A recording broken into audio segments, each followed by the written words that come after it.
If you look closely at the faces of the generals standing behind Donald Trump this morning, you don't see loyalty. You see fear. You see men who know they are witnessing a mistake that cannot be fixed with a tweet. Because what happened today wasn't just a diplomatic spat. It wasn't a trade dispute over milk or lumber.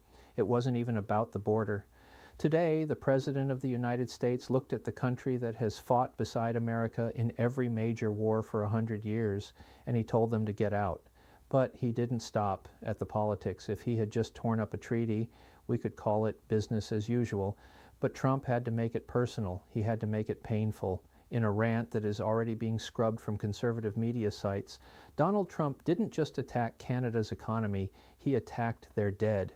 He insulted 457 fallen soldiers, men and women who died wearing a maple leaf on their shoulder, but taking orders from American commanders, soldiers who bled into the sand of Kandahar so that American soldiers could come home. And when the news hit Ottawa, something changed. Mark Carney, the Prime Minister of Canada, didn't scream. He didn't rage. He didn't go on TV and call names.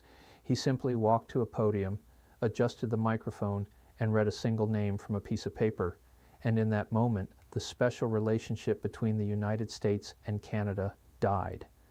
In the next 40 minutes, I'm going to take you inside the room where it happened. I'm going to show you the leaked Pentagon memos that prove the U.S. military is panicking right now. I'm going to show you exactly how Canada, quiet, polite Canada, just put its hand on the throat of the American energy grid. And I'm going to tell you why, for the first time in history, the United States is alone in North America.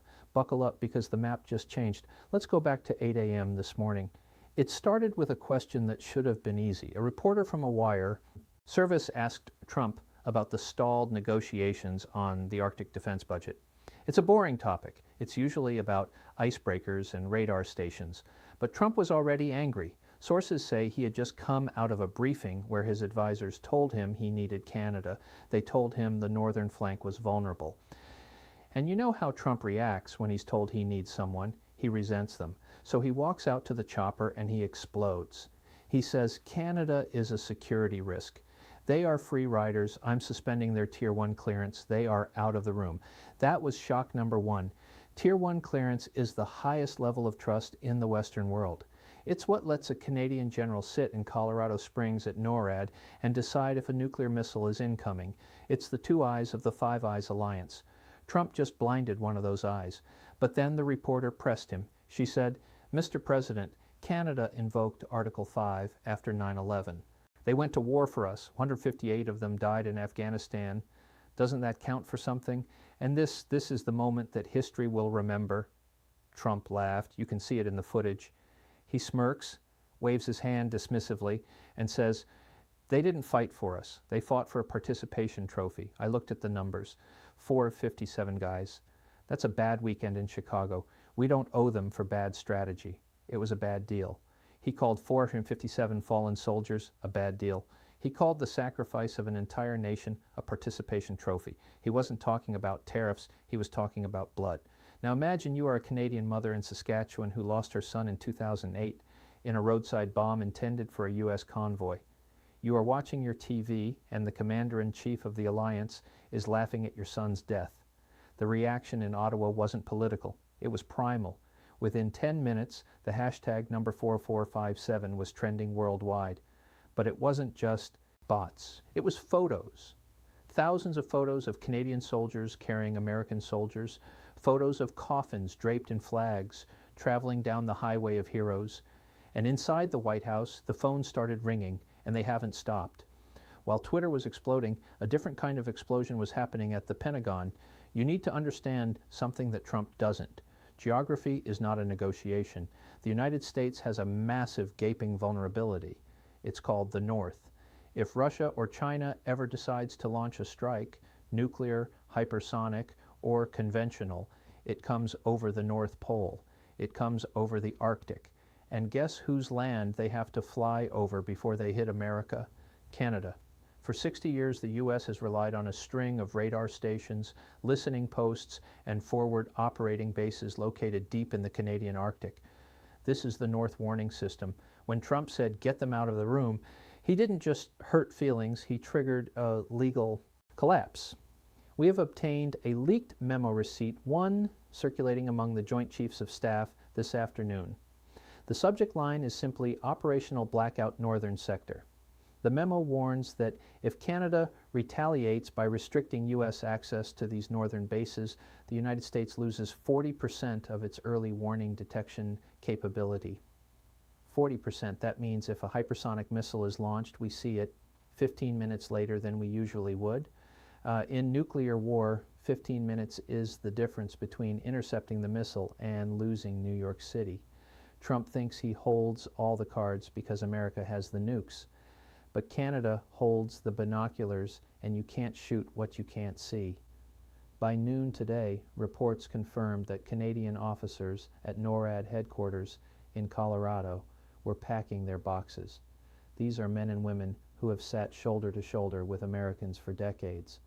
One U.S. Air Force colonel speaking on condition of anonymity told a reporter it felt like a divorce, where the dad kicks the mom out but forgets she has the keys to the car.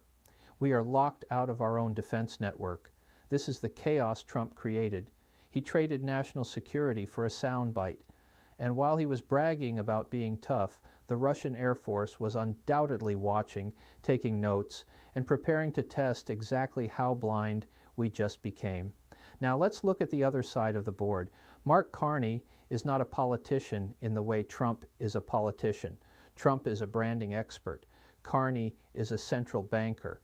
Trump deals in emotion. Carney deals in risk. Carney ran the Bank of England. He ran the Bank of Canada. He stabilizes economies for a living. He knows exactly where the pressure points are. When the news of the insult broke, everyone expected Carney to yell. Everyone expected a fiery speech about patriotism. Instead, he went to the War Museum in Ottawa. He stood in front of the tomb of the unknown soldier. He didn't mention Trump's name. He didn't mention the trade war. He simply said to the families of the 457, "Your sacrifice purchased the freedom of two nations. If our neighbor has forgotten the price of that freedom, then we must remind them of its value." And then he dropped the hammer. Carney announced Operation Sovereign North.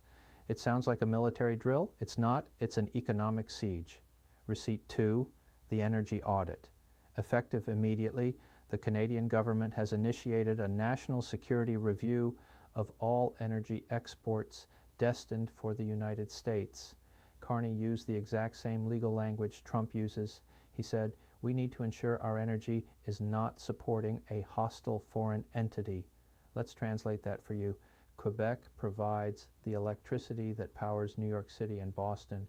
Alberta provides the heavy crude oil that refineries in Texas need to function. U.S. refineries are built for heavy oil. They can't run on the light oil Texas produces without mixing it.